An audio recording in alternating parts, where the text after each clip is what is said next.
Her boss never noticed her until the flowers on her desk sparked his jealous rage. Hello everyone.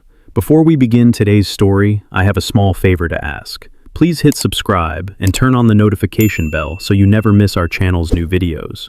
It is quick, free, and the best way to support us in bringing you more dramatic stories. Your support means the world to us. Where are you watching from? Drop your city or country in the comments below. Thank you very much. Now, let us return to the main character. Every weekday morning, she arrived at the office before the elevators grew loud and impatient. The lobby lights were still soft, the marble floors still cool, and the smell of fresh coffee had not yet reached the hallways. She liked those quiet minutes.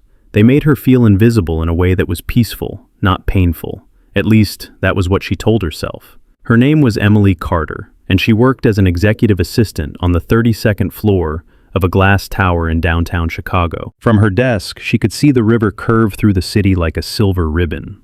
From everyone else's point of view, she was reliable, efficient, and easily overlooked, especially by him.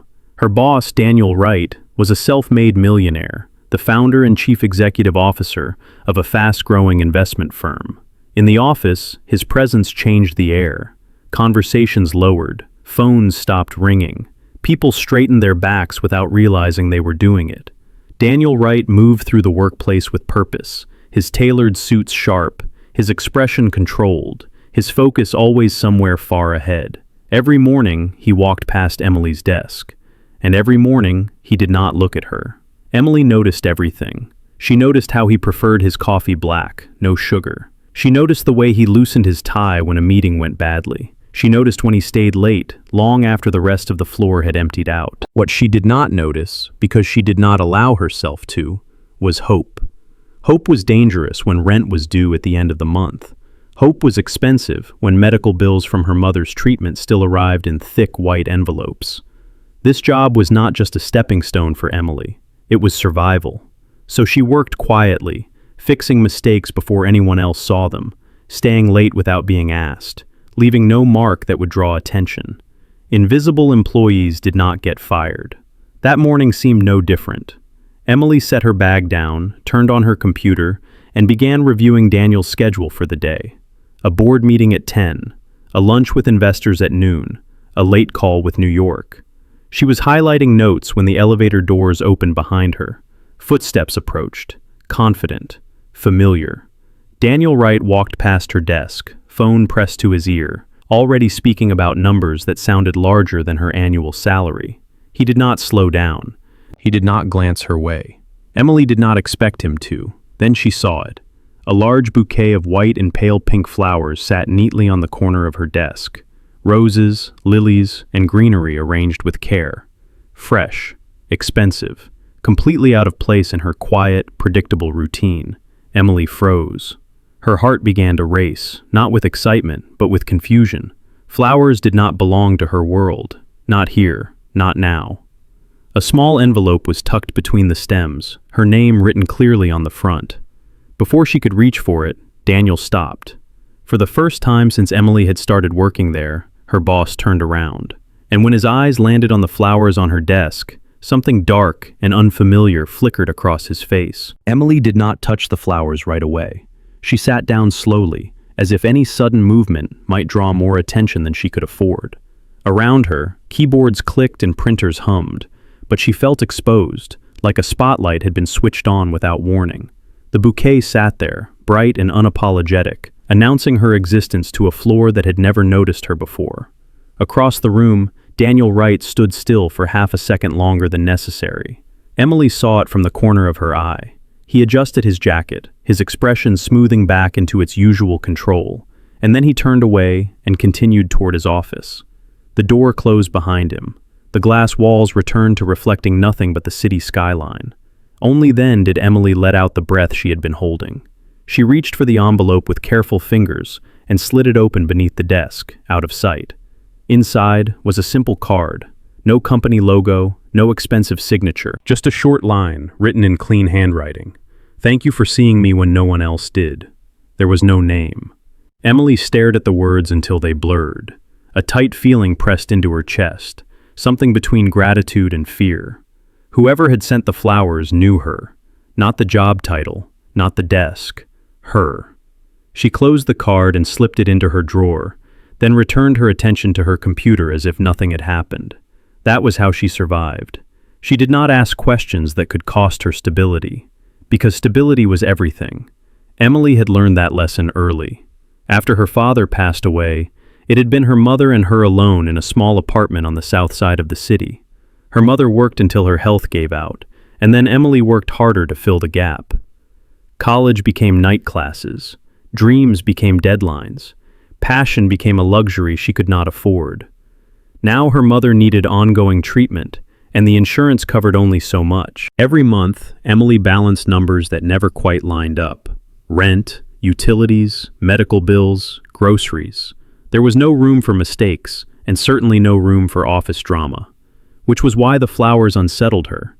They followed her all morning. She felt eyes on her when coworkers passed by. She heard whispers she had never heard before. Not unkind, but curious. Curiosity was dangerous in a place built on hierarchy. She focused on work, the way she always did. At 10 o'clock sharp, she delivered the board packets to the conference room, each folder aligned perfectly. At 11, she rescheduled a call Daniel had forgotten about, smoothing over the confusion with practiced calm.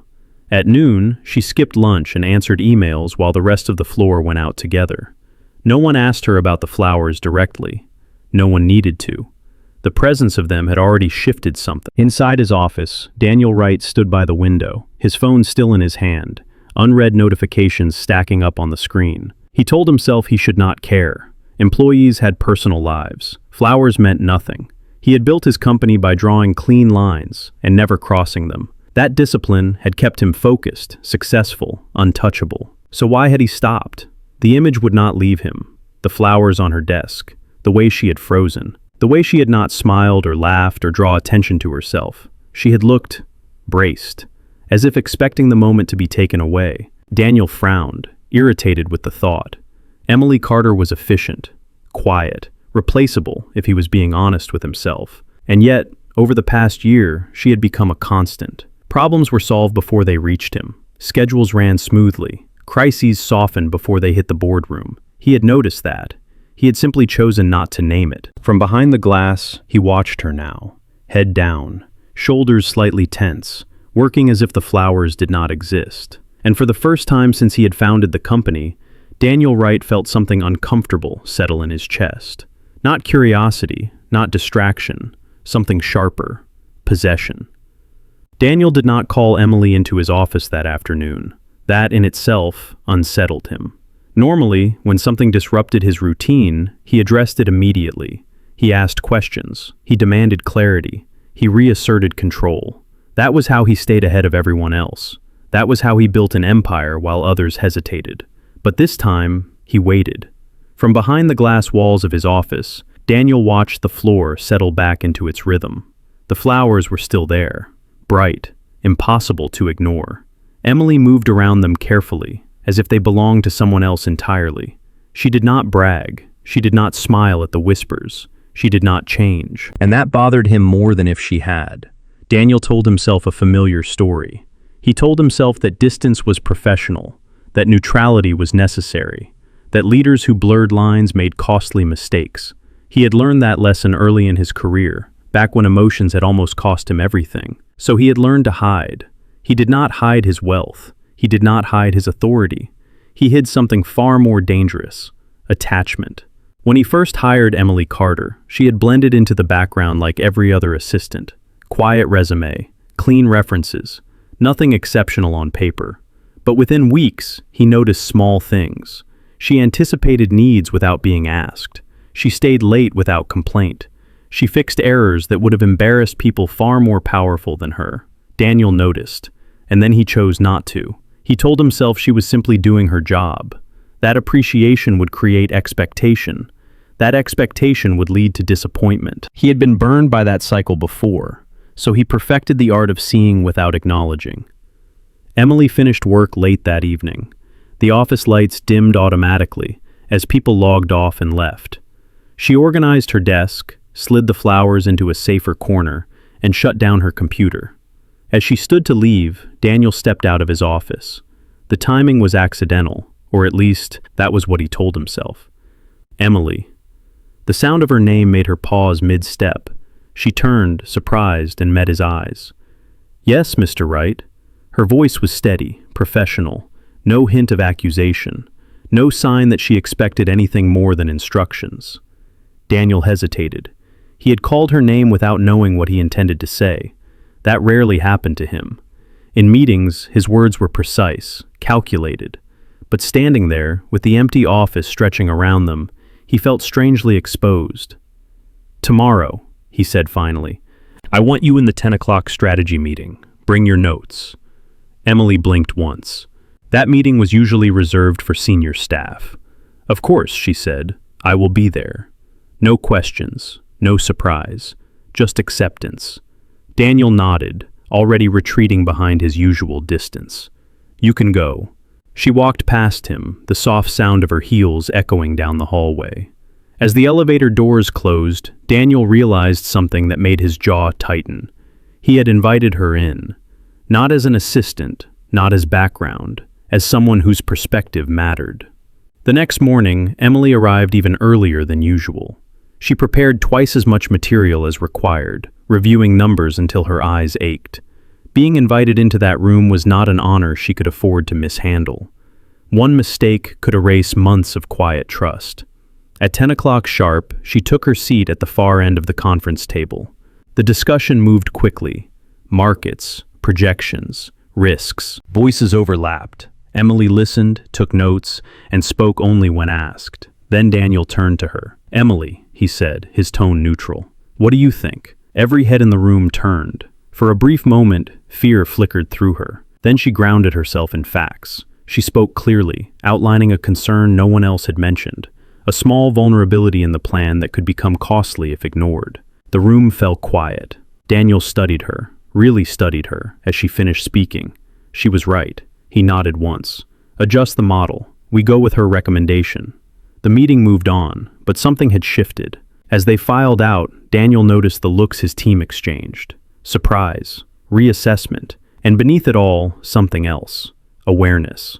Later that day, as Emily returned to her desk, Daniel glanced again at the flowers. They were still there, and for the first time, the thought that followed was not professional. It was personal. Whoever sent them had seen her. And Daniel was beginning to realize how long he had pretended not to. The flowers did not disappear the next day. If anything, they became more noticeable. Emily arrived to find a second arrangement waiting on her desk, smaller than the first but just as deliberate. Soft colors, careful placement, another envelope tucked neatly between the stems, her name written again in the same clean handwriting. Her stomach tightened. This time, she did not open the card right away. She slid it into her drawer without reading it, aware of the eyes that followed the motion. By now, the flowers were no longer just flowers. They were a question hanging in the air. Who was sending them? And why her? Across the floor, Daniel Wright noticed immediately. He did not ask his assistant team. He did not mention it in passing. He did not allow his expression to change. But something in his posture hardened, as if the situation had crossed from inconvenience into territory he did not like to navigate. Repetition meant intention. Someone was not simply being polite. Someone was making a point. Daniel spent the morning in meetings, but his focus drifted in ways that irritated him. He found himself listening for laughter outside his office, watching reflections in the glass, tracking movement near Emily's desk, without admitting that was what he was doing. He had told himself the flowers were none of his business. That lie was becoming harder to maintain. Emily worked through the attention the way she always did, by making herself smaller. She lowered her voice. She avoided eye contact. She took calls from the break room instead of her desk. Attention had never brought her anything good. At lunch, she stayed inside. Daniel noticed that too. When the afternoon slowed, he made a decision that felt practical on the surface. Necessary, even. He called the building's front desk. "This is Daniel Wright," he said calmly. "I have a question about deliveries." Within minutes, he had confirmation. The flowers had been ordered locally. Same florist, same account. No company affiliation. Private. He ended the call, jaw tight. It was irrational, he told himself. He had no claim, no right. Emily Carter was an employee, not a possession. He had built his reputation on respecting boundaries others cross too easily. And yet, the idea of someone else seeing her, choosing her, standing where he had deliberately refused to stand, ignited something raw and unwelcome. Late that afternoon, Daniel stepped out of his office and approached her desk. The floor went quiet in the subtle way offices do when something unexpected is about to happen. "Emily," he said evenly, "I need you in my office." Her heart jumped, but she did not let it show. She gathered her notebook and followed him, aware of the sudden stillness behind her. Inside his office, the city stretched out beyond the windows, distant and impersonal. "Close the door," Daniel said. She did. He turned to face her, hands resting lightly on the edge of his desk. Up close, she could see the tension he rarely allowed anyone to notice, the controlled stillness, the weight he carried. "Are the flowers distracting you from your work?" he asked. The question caught her off guard. "No, sir," Emily said honestly. "They do not affect my performance." He studied her face, as if looking for something she was not saying. "Good," he said after a moment, "because expectations change when attention follows." Emily nodded. "I understand." She did not ask what he meant. She had learned that questions often came with consequences.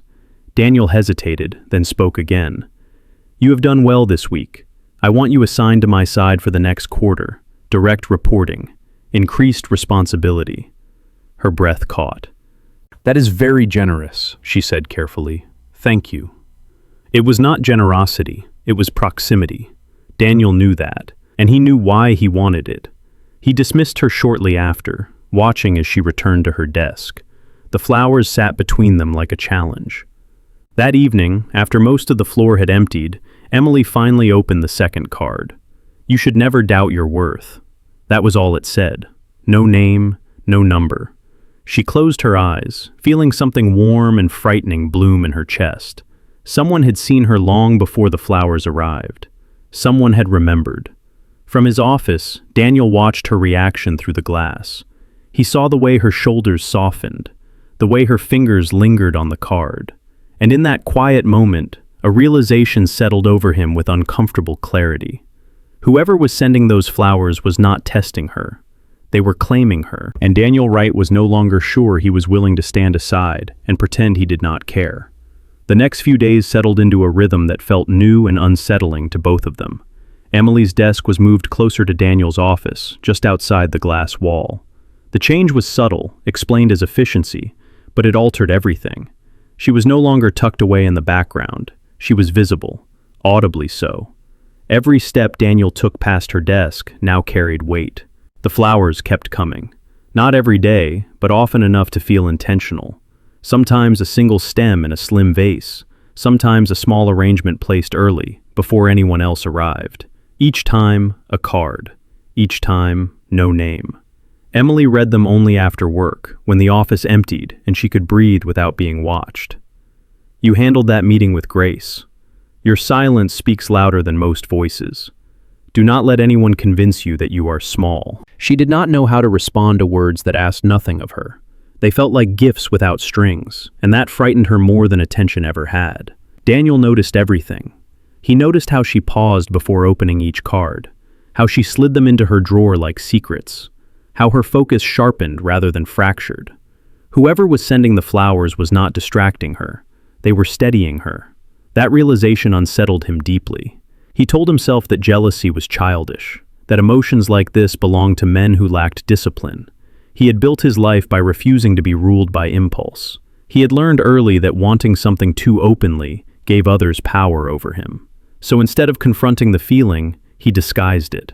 He worked Emily harder. Not unfairly, not unreasonably. He gave her responsibility that matched her ability, then pushed a little further. He kept her close, asked for her input, included her in calls where decisions carried weight. On paper, it looked like opportunity. In truth, it was control. Emily sensed the shift, but did not name it. She told herself she was lucky, that this was how advancement worked. Late nights, long hours, pressure that made her doubt herself. One evening, well past sunset, she was still at her desk when Daniel emerged from his office. "You should go home," he said, glancing at the clock. "I will finish this first," she replied. "It will only take a few more minutes. He hesitated, then nodded. "I will wait." She looked up, surprised. "You do not have to." "I know," he said. They worked in silence, the city lights blinking on one by one outside the windows. When Emily finally shut down her computer, Daniel handed her his coat without comment. "It is cold," he said simply. She accepted it, startled by the gesture. The warmth lingered long after she returned it. The next morning, another delivery arrived. This time, Daniel was there when it happened. The florist set the arrangement gently on Emily's desk and smiled. "Have a good day," he said before leaving. Daniel watched Emily read the card, her expression softening in a way that felt intimate. Something in him snapped. That afternoon, he called her into his office again. "You seem distracted lately," he said, his voice measured. Emily stiffened. "I assure you my work has not suffered." "That is not what I meant," he replied. The silence stretched. Finally, she spoke. "If this is about the flowers, I did not ask for them." "I know," Daniel said. The admission surprised them both. He exhaled slowly, then said something he had not planned to say at all. "Do you know who they are from?" "No," Emily answered, "and I have not tried to find out." He studied her, searching for vanity, manipulation, expectation. He found none. That was when it became clear.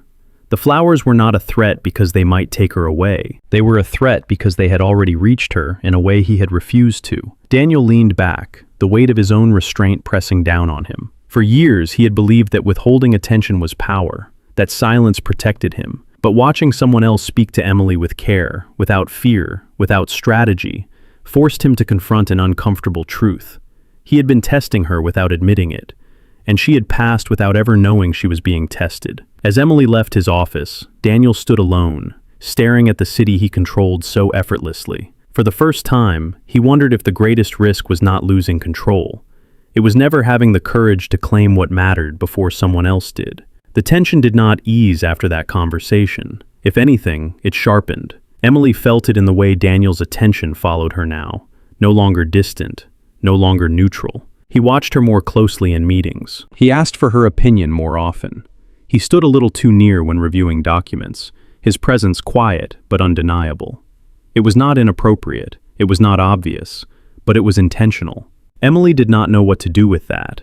She told herself to focus on what she could control, her work, her reliability, the fragile sense of balance she had built inside these walls. Still, something had changed. The office no longer felt like a place she could disappear when she needed to. Late one evening, a storm rolled in, rain streaking down the windows in long, restless lines. Most of the floor had already gone home. Emily stayed behind to finish preparing a report Daniel needed for the following morning. Her eyes burned from staring at the screen. She rubbed her temples, took a slow breath, and kept going. Daniel noticed. He stepped out of his office quietly and stopped beside her desk. "You should not be here alone this late," he said. "I am almost finished," Emily replied. "I wanted to make sure it is right." He looked at the report, then at her. "You do not have to prove anything to me." The words landed heavier than he intended. Emily hesitated. "I know," she said, "but I want to." They stood there in silence, the rain filling the space between them. Then Daniel made a decision he could not fully explain, even to himself. "Come with me," he said. "There is something I want you to see." She looked up, uncertain. "Now?" "Yes," he replied. "Now." They took the elevator down together, the hum of it loud in the quiet building. Outside, the rain had slowed to a steady drizzle. Daniel led her across the street to a small cafe that glowed warmly against the gray evening. Inside, it was nearly empty. "This place stays open late," Daniel said. "I come here when I need to think." They sat at a corner table. The distance between them felt different here, stripped of titles and glass walls. Emily wrapped her hands around the mug he ordered for her, grateful for the warmth. "You do not talk much about yourself," Daniel said after a moment. She smiled faintly. "There is not much to say. I do not believe that," he replied. Something in his tone made her pause. Slowly, carefully, she told him about her mother. The hospital visits, the nights she studied under flickering lights because it was the only time she had. She did not ask for sympathy. She never did. Daniel listened. For once, he did not interrupt. He did not analyze. He simply absorbed every word. "That is why you do not ask for help," he said quietly. Emily met his eyes. Help is rarely free. The truth of it struck him harder than he expected. When they returned to the office, the flowers were waiting again. A single white rose this time. Emily looked at it, then back at Daniel. For the first time, she did not hide her reaction. "Whoever is sending these," she said softly, "they make me feel seen." Daniel nodded slowly. That was the moment he understood the full weight of his jealousy. It was not about competition, it was about regret. Because while someone else had chosen to reach for her openly, Daniel Wright had spent months standing close enough to matter, yet too afraid to step forward. And now, standing beside her in the quiet office, he knew one thing with painful clarity. If he did not stop hiding behind control, he was going to lose her without ever truly having her at all. The truth arrived quietly, not in the form of another bouquet, but through a name. Emily was sorting through emails one morning when a message from the building reception appeared in her inbox. It was brief and polite, asking her to confirm whether she was expecting a visitor later that afternoon. The name listed made her pause. Margaret Lewis. Emily stared at the screen, memories rising slowly to the surface. Margaret Lewis was not a colleague. She was not a client of the firm. She was a woman Emily had met months earlier in the lobby, crying softly beside a broken elevator. Margaret had been lost that day, confused, overwhelmed.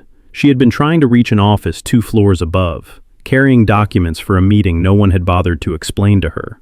Emily had walked her upstairs, sat with her through a panic attack, and helped her organize her paperwork before rushing back to her desk. She had not mentioned it to anyone. There had been no reason to. "Yes," Emily typed back. "She is expecting me."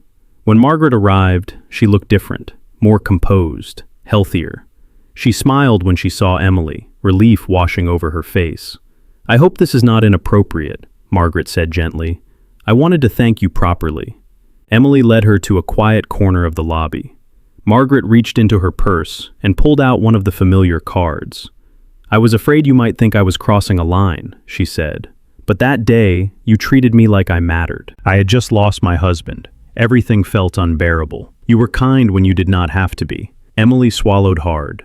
"The flowers," she said softly. Margaret nodded. "They were never meant to cause trouble. I just wanted you to know that what you did stayed with me." There was no romance in Margaret's voice, no hidden intention, only gratitude. Emily felt something release inside her chest, warm and grounding. The attention had not been a test, it had been a thank you. From the upper floor, Daniel Wright watched them through the glass. He saw the way Emily's posture softened, the way her expression shifted from guarded to gentle. He saw Margaret reach for Emily's hand, gratitude plain and sincere. And in that moment, Daniel understood. The flowers were not competition, they were confirmation. Confirmation that Emily's kindness reached people when no one was watching, that her impact did not require authority or visibility, that she was exactly who she appeared to be. The realization cut deeper than jealousy ever had. Later that afternoon, Daniel called Emily into his office again. She entered calmly, no longer tense, no longer braced for reprimand. "I spoke with reception," he said. "I know who sent the flowers." Emily nodded. She needed someone that day, that is all. Daniel studied her for a long moment. "You never mentioned it." "There was nothing to mention," she replied. "I did not do it to be seen." Silence filled the room, heavy but clear. "That," Daniel said quietly, "is what makes this difficult." Emily frowned slightly. "Difficult?" He stood and walked to the window, the city stretching endlessly below. For years he had tested loyalty, ambition, and competence. He had believed that withholding attention revealed character. But Emily had revealed hers without ever being tested. "I have been careful," Daniel said at last. "Too careful." Emily did not respond. She waited. He turned back to her, something resolute settling into his expression. "I need to ask you something, and this time it will not be as your employer." Her breath caught, just slightly. Daniel took a step forward, no longer hiding behind distance or glass. "For once," he said, "I am going to stop pretending that I do not see you." And with that admission, the final test shifted. Not for Emily, for him. Daniel did not finish the sentence right away. For the first time since Emily had known him, he seemed uncertain of the next step. Not calculating, not strategic, simply human. Emily waited. "I am asking you to step out of this room," he said finally, his voice steady but low, "and consider something carefully. Not as my assistant, not as an employee who owes this company anything." He paused, then continued, "I am asking you to consider whether you want to be seen by me in a way that cannot be undone." Emily felt the weight of his words settle slowly. "Daniel," she said, using his first name for the first time, testing the sound of it. "You have seen me for weeks now, just not in the way that matters." The truth of it struck him immediately. "I know," he said. "That is what I'm trying to correct." She looked at him, really looked at him, not as the man whose signature decided her future, but as someone standing in front of her without armor. "I need to be clear," Emily said calmly. "I will not be chosen because you are afraid of losing me, and I will not stay where I am invisible the moment attention fades." Daniel nodded once. "That is fair." Silence filled the space again, but it felt different now, honest, unavoidable. "There is one more thing," Emily added. "If this crosses a line, I walk away. Completely. No special treatment, no favors, no quiet expectations." Daniel met her gaze without hesitation. "I understand." It was the moral test he had avoided his entire life. Power or integrity, control or risk. He chose. "I am stepping down from direct oversight," he said. "Human resources will restructure reporting immediately. If you choose to stay, it will be on equal ground. If you choose to leave, I will support that without question." Emily was not expecting that. Her breath caught, not from fear, but from recognition. This was not possession. This was release. "You would give up control?" she asked quietly, "before asking me for anything?" "Yes," Daniel replied, "because if I ask you to stay, I want it to be because you choose me, not because you feel trapped." Emily closed her eyes for a brief moment. When she opened them, something had shifted. "That is the first time," she said softly. "You have truly seen me." Daniel exhaled, the tension he had carried for years loosening its grip. That evening, Emily packed her bag more slowly than usual. The office hummed around her, unaware of the quiet transformation taking place. As she reached her desk, she noticed something waiting there. One final flower, not delivered by a florist, not accompanied by a card, just a single rose, placed carefully beside her keyboard. Daniel stood a few steps away, no longer behind glass. "I did not want to send it," he said simply. "I wanted to give it." Emily picked up the rose, turning it gently in her fingers. "For the first time," she said, "it feels different." "Good," Daniel replied, "because this time, there is nothing hidden behind it." She looked at him, the man who had once walked past her without a glance. "Tomorrow," she said, "we start honest." Daniel nodded. "Tomorrow." And with that, the undercover phase ended. What came next would be real. The change did not arrive with headlines or announcements. It arrived quietly, the way real things often do.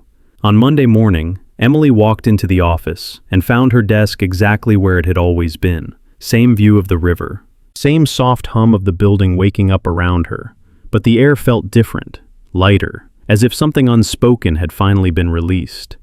Human Resources sent out a brief notice later that day. Reporting lines adjusted, roles clarified. Nothing unusual to anyone else, everything to her. Daniel did not walk past her desk that morning. He stopped. "Good morning, Emily," he said. She looked up and met his eyes without flinching. "Good morning." No tension, no hesitation, just two people acknowledging each other honestly for the first time. Over the following weeks, the balance held. Daniel kept his distance in the ways that mattered.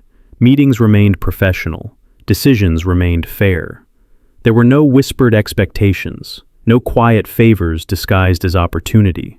When Emily spoke, she was heard. When she disagreed, it was considered. And when they met outside the office, it was by choice. They talked over simple dinners, not grand gestures. They walked along the river after long days, speaking about things that had nothing to do with work. Daniel listened more than he spoke. Emily noticed everything, as she always had, but now she did not have to disappear to be safe. One evening, as the city lights reflected on the water, Daniel stopped walking. "There is something I want to say," he told her. She waited. "For most of my life," he said, "I believed that control was protection, that if I never reached first, I could never lose." Emily watched him carefully. "But watching you be seen by someone else," he continued, "showed me what I was risking by staying hidden. Not failure, loneliness." She considered his words, then nodded. "Being seen is not a reward," she said. "It is a responsibility." He smiled at that. A real one, unguarded. The next morning, Emily arrived early again. Some habits never changed. But this time, when she reached her desk, something waited for her. A small vase. Inside it, a single white rose. No card, no message, just the quiet certainty of intention. Daniel stood nearby, watching her notice it. He did not speak. He did not need to. Emily picked up the rose and met his gaze. "This," she said softly, "is different." "I know," he replied.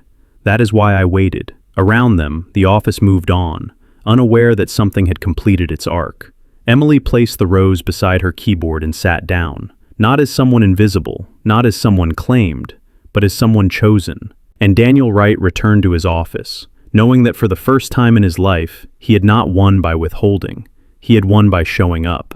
Sometimes, love does not arrive with grand declarations. Sometimes, it arrives the moment someone finally says, without fear or disguise, "I see you," and means it.